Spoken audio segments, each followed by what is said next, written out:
वाले विरोधियों के भाषण सुनो। कोई पीसी करके कहता है कि लड़ाई तब तक जारी रहेगी जब तक इसकी सदस्यता नहीं चली जाती है। कोई ट्वीट करके कहता है कि लड़ाई जब तक जारी रहेगी जब तक इसकी सदस्यता नहीं चली जाती। कोई महिला आयोग की नेता कहती है कि जब तक इसकी सदस्यता नहीं जाती हम लोग चैन से नहीं बैठेंगे।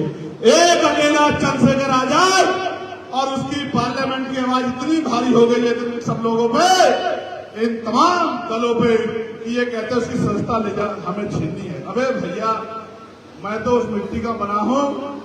मुझे तो हमारी पार्टी के लोगों ने जबरदस्ती कहा कि आप चुनाव लड़ो, आपको भेजेंगे। मैंने तो पार्टी के लोग यहाँ बैठे हैं, ये कहा था किसी को लड़ा के भेज दो, मैं तो जमीन पे काम करने वाला आदमी हूँ। इन्होंने मुझसे कहा कि आप भाई आप ही को जाना है, आप बोलोगे तभी बात मजबूत होगी, तभी सरकारों में असर पड़ेगा। मैं सस्ता की परवाह नहीं करता, ना आज करता ना कभी करता।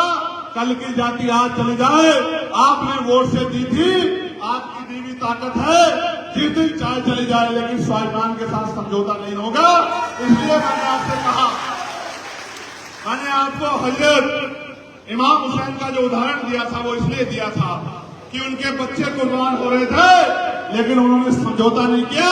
वो उन्होंने अपनी जान की बाजी लगा दी, जंग हार गए, कुर्बानी हो गई, शहादत हो गई, लेकिन लोगों के दिलों में जिंदा रहे। और आज तक यजीद को कोई नाम लेवा नहीं है और हजरत इमाम हुसैन लोगों के दिलों में जिंदा है। मैं एक बात बता रहा हूं, मैं यही बता रहा हूं, मैं सस्ता की परवाह नहीं करता। मैं कहता हूं गवर्नमेंट को, आज मेरी सस्ता छीन लो, मैं जितना ताकतवर जमीन पे हूं, ये 2027 में मेरे लोग बताने का काम करेंगे सस्ता कैसे छीनी जाती है।